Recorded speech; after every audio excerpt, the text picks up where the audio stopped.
Hello friends, मेरा नाम है साकेश। स्वागत है आप सभी का स्टडी विद साकेश यूट्यूब चैनल में। फ्रेंड्स, आज के इस वीडियो में हम फटाफट 50 साइंस के मोस्ट इम्पॉर्टेंट जीके प्रश्नों के बारे में डिस्कस करने वाले हैं। चलिए दोस्तों फ्रेंड्स, ज़्यादा देर ना करते हुए वीडियो को शुरू करते हैं। वीडियो को शुरू करने से पहले अगर चैनल पर नए हैं, चैनल को सब्सक्राइब कर दीजिए और बेल आइकन प्रेस कर दीजिए। फ्रेंड्स, वीडियो को शुरू करने से पहले आज का जो हमारा मोटिवेशनल संदेश है वो ये है, ध्यान से सुनिएगा, ठीक है। इनका आपको कुछ न कुछ मोटिवेशन मिलेगा, इनके इससे इस लाइन से आपको कुछ न कुछ ज़रूर प्रेरणा मिलेगी कि अगर आप सूर्य की तरह चमकना चाहते हैं, अगर आप सूर्य की तरह चमकना चाहते हैं तो पहले सूर्य की तरह जलना सीखो। पहले आप सूर्य की तरह जलना सीखो। अगर आप अपने लाइफ में कुछ बड़ा करना चाहते हैं तो उनके पीछे जितना भी लगी मेहनत लगता है उनका मेहनत करना चाहिए हम लोगों को, ठीक है ना। अगर आप सूर्य की तरह चमकना चाहते हैं तो सूर्य की तरह जलना सीखो। तो चलिए दोस्तों, आते हैं अब अपने वीडियो की ओर। तो वीडियो में सबसे पहला क्वेश्चन है हमारा, मानव शरीर में जल की मात्रा शरीर के भार का कितना होता है? मानव शरीर में जल की मात्रा शरीर के भार का कितना होता है? 7%। आगे बढ़ते हैं। आगे 2, रंग का परिकीर्णन किस भौतिक राशि पर कार्य करता है? रंग का प्रकीर्णन किस भौतिक राशि पर कार्य करता है? तो तरंगदैर्घ्य पर रंग का परिकीर्णन कार्य करता है। आगे बढ़ते हैं। विद्युत फ्यूज किसका मिश्रण होता है? विद्युत फ्यूज किसका मिश्रण होता है? तो तांबा, टीन तथा सीसा का। तांबा, टीन तथा सीसा का विद्युत फ्यूज किसका मिश्रण होता है? तांबा, टीन तथा सीसा का। आगे बढ़ते हैं। आगे, वायु का बुलबुला किस लेंस की भांति कार्य करती है? वायु का बुलबुला किस लेंस की भांति कार्य करती है? तो अवतल लेंस की भांति। अवतल लेंस की भांति। आगे बढ़ते हैं। आगे 5th नंबर में, हीरा का चमकना तथा मृग मारीचिका बनने का क्या कारण है? हीरा का चमकना तथा मृग मारीचिका बनने के क्या कारण है? पूर्ण आंतरिक परावर्तन। पूर्ण आंतरिक परावर्तन। आगे बढ़ते हैं। 6 नंबर में, विद्युत बल्ब का फिलामेंट किस तत्व का बना होता है?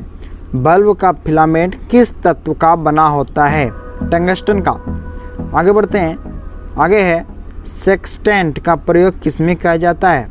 सेक्सटेंट का प्रयोग किसमें किया जाता है? ऊंचाई मापने में। सेक्सटेंट का प्रयोग ऊंचाई मापने के लिए किया जाता है। आगे बढ़ते हैं। 8 नंबर में, परमाणु सिद्धांत का कार्य किस सिद्धांत पर आधारित है? परमाणु सिद्धांत का कार्य किस सिद्धांत पर आधारित है? नाभिकीय संलयन। नाभिकीय संलयन। आगे बढ़ते हैं। ध्वनि का वेग सर्वाधिक किसमें होता है? ध्वनि का वेग सर्वाधिक किसमें होता है? ठोस में। ध्वनि का वेग सर्वाधिक किसमें होता है? ठोस में। आगे बढ़ते हैं। आगे, नाभिकीय विखंडन में क्या प्रयुक्त किया जाता है? नाभिकीय विखंडन में क्या प्रयुक्त किया जाता है? यूरेनियम। यूरेनियम। आगे बढ़ते हैं। आगे 11, हाइड्रोजन बम किस सिद्धांत पर आधारित है? हाइड्रोजन बम किस सिद्धांत पर आधारित है? नाभिकीय संलयन। हाइड्रोजन बम किस सिद्धांत पर आधारित है? नाभिकीय संलयन। आगे बढ़ते हैं। द्रव अवस्था में पाया जाने वाला धातु कौन सा है? द्रव अवस्था में पाया जाने वाला धातु कौन सा है? पारा। आगे बढ़ते हैं। आगे 13, सुराही का पानी ठंडा किस क्रिया के कारण होता है? सुराही का पानी ठंडा किस क्रिया के कारण होता है? तो वाष्पीकरण के कारण। वाष्पीकरण के कारण। आगे बढ़ते हैं। आगे 14 नंबर में, सबसे अधिक तथा सबसे कम तरंगदैर्घ्य किस रंग का होता है? सबसे अधिक तथा सबसे कम तरंगदैर्घ्य किस रंग का होता है? तो सबसे अधिक लाल रंग का और सबसे कम बैंगनी रंग का तरंगदैर्घ्य होता है। आगे बढ़ते हैं। आगे 15 नंबर में, सबसे कठोर धातु कौन सा है? सबसे कठोर धातु कौन सा है? प्लेटिनम। आगे बढ़ते हैं। 16 आगे है, बर्तनों में कलई करने के लिए किसका प्रयोग किया जाता है? बर्तनों में कलई करने के लिए किसका प्रयोग किया जाता है? अमोनियम क्लोराइड का। अमोनियम क्लोराइड का। आगे बढ़ते हैं। आगे है 17, कृत्रिम वर्षा के लिए किसे प्रयोग में लाया जाता है? कृत्रिम वर्षा के लिए किसे प्रयोग में लाया जाता है? सिल्वर आयोडाइड का, सिल्वर आयोडाइड का। आगे बढ़ते हैं। आगे है पटाखों। पटाखों में हरा रंग किसके कारण होता है? पटाखों में हरा रंग किसके कारण होता है? बेरियम के कारण। पटाखों में हरा रंग किसके कारण होता है? बेरियम के कारण। आगे बढ़ते हैं 19 नंबर में, पानी की अस्थायी कठोरता किसके द्वारा किया जाता है? पानी की अस्थायी कठोरता किसके द्वारा किया जाता है? पोटेशियम क्लोराइड के द्वारा। पानी की अस्थायी कठोरता किसके द्वारा दूर किया जाता है? पोटेशियम क्लोराइड के द्वारा। आगे बढ़ते हैं 19 नंबर में, लोहे का सबसे शुद्धतम रूप कौन सा है? लोहे का सबसे शुद्धतम रूप कौन सा है? पिटवा लोहा, पिटवा लोहा। आगे बढ़ते हैं 21 में, प्राकृतिक रबर बहुलक किसका होता है? प्राकृतिक रबर बहुलक किसका होता है? आइसोप्रीन का, आइसोप्रीन का। आगे बढ़ते हैं, मानव द्वारा संश्लिष्ट पहला रेशा कौन सा था? मानव द्वारा संश्लिष्ट पहला रेशा कौन सा था? नायलॉन। 23 में है, 1 पिकोसेकंड किसके बराबर होता है? 1 पिकोसेकंड किसके बराबर होता है? 10⁻12 सेकेंड, 10⁻12 सेकेंड के बराबर होता है। आगे बढ़ते हैं 24 में है, फलों को पकाने के लिए किस गैस का प्रयोग किया जाता है? फलों को पकाने के लिए किस गैस का प्रयोग किया जाता है? तो एसिटिलीन गैस का। आगे बढ़ते हैं। आगे 25, बच्चों का मानसिक एवं शारीरिक विकास किसके कमी से होता है? बच्चों का मानसिक एवं शारीरिक विकास किसके कमी से होता है? तो थॉयरॉक्सिन की कमी से, थायरॉक्सिन की कमी से। आगे बढ़ते हैं 26, मनुष्य किस तरंग को नहीं सुन सकता है? मनुष्य किस तरंग को नहीं सुन सकता है? पराश्रव्य तरंग को, पराश्रव्य तरंग को मनुष्य नहीं सुन सकता है। आगे बढ़ते हैं 27, श्वेत रक्त का औसत जीवन काल कितना होता है? श्वेत रक्त का औसत जीवन काल कितना होता है? 2 से 4 दिन, 2 से 4 दिन। आगे बढ़ते हैं। आगे कैल्शियम, पोटेशियम तथा कैडमियम का प्रमुख अयस्क कौन सा है?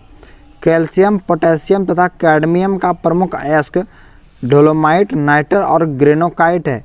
कैल्शियम का डोलोमाइट, पोटेशियम का नाइटर और कैडमियम का ग्रेनोनाइट। ठीक है। आगे बढ़ते हैं। तांबा, पारा, तांबा तथा एल्युमिनियम के प्रमुख अयस्क कौन से हैं? पारा, तांबा तथा एल्युमिनियम के प्रमुख अयस्क कौन से हैं? तो क्रमशः पारा का सिनेबार, तांबा का क्यूप्राइट और एल्युमिनियम का बॉक्साइट। पारा का सिनेबार, तांबा का क्यूप्राइट और एल्युमिनियम का बॉक्साइट। आगे बढ़ते हैं। आगे 30, ठोसों में ऊष्मा का संचरण किस विधि के द्वारा होता है? ठोसों में ऊष्मा का संचरण किस विधि के द्वारा होता है? तो चालन विधि के द्वारा। ठोसों में ऊष्मा का संचरण चालन विधि के द्वारा होता है। आगे बढ़ते हैं 31, समतल दर्पण पर बना प्रतिबिंब कैसा होता है? समतल दर्पण पर बना प्रतिबिंब कैसा होता है? तो काल्पनिक वस्तु के बराबर तथा उल्टा। समतल दर्पण पर बना प्रतिबिंब काल्पनिक वस्तु के बराबर तथा उल्टा बनता है।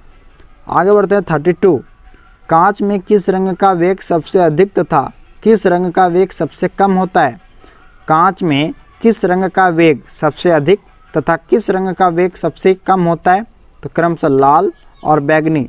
फ्रेंड्स, लाल का वेग सबसे अधिक तथा बैगनी का वेग सबसे कम होता है। आगे 33, रिएक्टर स्केल में नियंत्रक छड़ के रूप में किसका प्रयोग किया जाता है? रिएक्टर स्केल में नियंत्रक छड़ के रूप में किसका प्रयोग किया जाता है? तो कैडमियम या बोरॉन के छड़ का। आगे है 34, प्रकाश का तरंगदैर्घ्य कितना होता है? प्रकाश का तरंगदैर्घ्य कितना होता है? 3600 एंगस्ट्रम से 7878 एंगस्ट्रम के बीच। 3600 एंगस्ट्रम से 7800 एंगस्ट्रम के बीच। आगे बढ़ते हैं 35 में, कैप्सूल का आवरण किसका बना होता है? कैप्सूल का आवरण किसका बना होता है? तो स्टार्च का। कैप्सूल का आवरण स्टार्च का बना होता है। आगे बढ़ते हैं 36, अंडे का आवरण किसका बना होता है? अंडे का आवरण किसका बना होता है? कैल्शियम कार्बोनेट का। अंडे का आवरण किसका बना होता है? कैल्शियम कार्बोनेट का। आगे बढ़ते हैं 37, मानव शरीर या सिर के अध्ययन को क्या कहते हैं?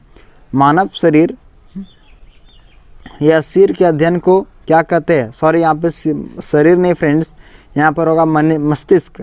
मानव मस्तिष्क या सिर के अध्ययन को क्या कहते हैं? फ्रोनोलॉजी। आगे बढ़ते हैं 38। किसी वस्तु का भार अधिकतम कहाँ होता है? किसी वस्तु का भार अधिकतम कहाँ होता है? निर्वात में। आगे 39। कृत्रिम सिल्क किसे कहा जाता है? कृत्रिम सिल्क किसे कहा जाता है? रेयॉन को। रेयॉन को कृत्रिम सिल्क कहा जाता है। आगे 40 में पौधों में जैव पदार्थों का वहन किस ऊतक के द्वारा होता है? पौधों में जैव पदार्थों का वहन किस ऊतक के द्वारा होता है? फ्लोएम ऊतक के द्वारा। फ्लोएम ऊतक के द्वारा। आगे बढ़ते हैं। आगे 41। अतिचालक का प्रतिरोधकता कितना होता है? अतिचालक का प्रतिरोधकता कितना होता है? 0। आगे है 42। आम का वैज्ञानिक नाम क्या है? आम का वैज्ञानिक नाम क्या है? तो मैंजीफेरा इंडिका।